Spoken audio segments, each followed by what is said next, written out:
कल्पना कीजिए, एक बेहद ताकतवर राजनेता या कोई बहुत बड़ा अधिकारी एक बड़ी भीड़ के सामने खड़े होकर भड़काऊ भाषण दे रहा है।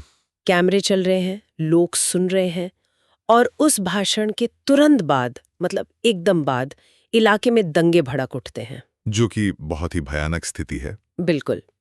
अब एक आम नागरिक जो इस पूरी घटना को अपनी आंखों से देखता है, वो न्याय की उम्मीद में सीधे पुलिस स्टेशन भागता है। हाँ, स्वाभाविक है। वो पुलिस से कहता है कि देखिए, सब कुछ कैमरे पर है, कृपया तुरंत एफआईआर दर्ज करें।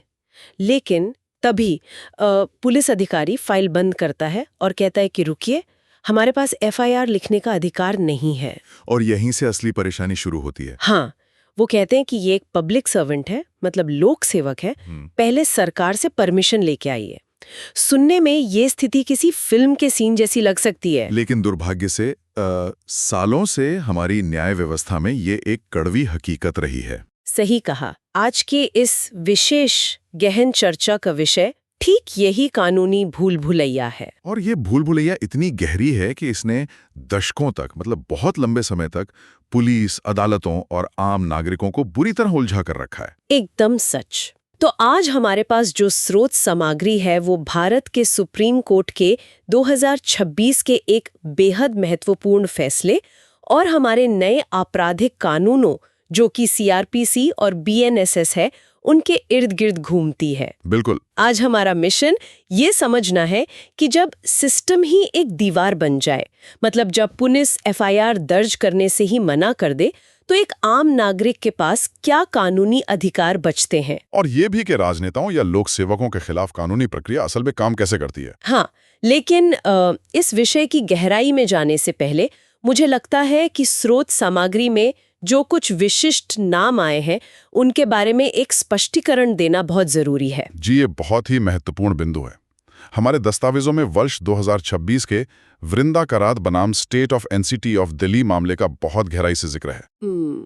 इस मामले में सीपीआईएम नेता वृंदा करात और बीजेपी नेताओं जैसे कपिल मिश्रा और अनुराग ठाकुर के नाम ऐतिहासिक और तथ्यात्मक रूप से शामिल हैं। तो यहाँ ये स्पष्ट करना बेहद जरूरी है कि हमारी इस चर्चा का उद्देश्य किसी भी राजनीतिक दल, विचारधारा या किसी व्यक्ति विशेष का समर्थन या विरोध करना बिल्कुल नहीं है। बिल्कुल नहीं। हम केवल सुप्रीम कोर्ट द्वारा दिए गए कानूनी पहलुओं, तथ्यों और न्याय प्रणाली कैसे काम करती है, बस उसका एक निष्पक्ष विश्लेषण कर रहे हैं। सही कहा। अदालत के फैसले व्यक्तियों से ऊपर होते हैं, क्योंकि वे भविष्य के लिए कानून तय करते हैं। एकदम सही बात है। तो चलिए इस मामले की जड़ों में चलते हैं, जिसने इस पूरी बहस को एक नया आकार दिया। अगर हम 2020 के दिल्ली दंगों से पहले के कथित हेट स्पीच, मतलब घृणा भाषणों वाले मामले को देखें, तो तथ्य बताते हैं कि वृंदा करात ने नेताओं के खिलाफ एफआईआर दर्ज करने की मांग की थी। हाँ, उन्होंने मजिस्ट्रेट के सामने ये मांग रखी थी, लेकिन जब बात मजिस्ट्रेट के पास पहुंची तो उन्होंने एफआईआर का आदेश देने से सीधा इनकार कर दिया। और हैरानी की बात यह है कि बाद में दिल्ली हाई कोर्ट ने भी मजिस्ट्रेट के उस फैसले पर अपनी मोहर लगा दी, जो कि एक आम आदमी के नजरिए से देखें तो बहुत ही हैरान करने वाला है। बहुत ज्यादा। मैं इसी पर आना चाहती थी। मान लीजिए मैं क्लाइंट के तौर पर आपके पास आती हूँ, एक आम नागरिक की तरह। जी बताइए। मैं पूछती हूँ कि एडवोकेट साहब, अगर सड़क पर कोई आम इंसान ऐसा ही अपराध करता तो क्या पुलिस किसी से परमिशन मांगती? जवाब है नहीं। तो क्या लोक सेवकों के लिए पहले से सरकारी परमिशन लाना एक तरह का वीआईपी ट्रीटमेंट नहीं है? ये एक बहुत ही स्वाभाविक सवाल है। मतलब जिस विभाग के अधिकारी ने गलती की है, उसी के बॉस से जाकर पूछना पड़ेगा कि क्या हम आपके अधिकारी की जांच कर सकते हैं? ये तो न्याय की प्रक्रिया को शुरू होने से पहले ही कुचल देने जैसा है। देखिए, अगर इसे सिर्फ सतह से देखा जाए तो ये आपको वीआईपी ट्रीटमेंट ही लगेगा। लेकिन कानूनी इतिहास और इसके पीछे के तंत्र को, मतलब इसके मैकेनिज्म को समझना जरूरी है।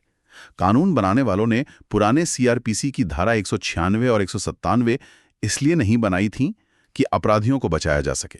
अच्छा, तो फिर इसका क्या उद्देश्य था? इसका मूल उद्देश्य था ईमानदार सरकारी कर्मचारियों और कड़े फैसले लेने वाले अधिकारियों को झूठे मुकदमों से बचाना। झूठे मुकदमों से? हाँ, सोचिए, एक ईमानदार पुलिस कमिश्नर है या कोई बहुत सख्त टैक्स अधिकारी है जो अपने काम के दौरान कई प्रभावशाली लोगों के खिलाफ कार्रवाई करता है।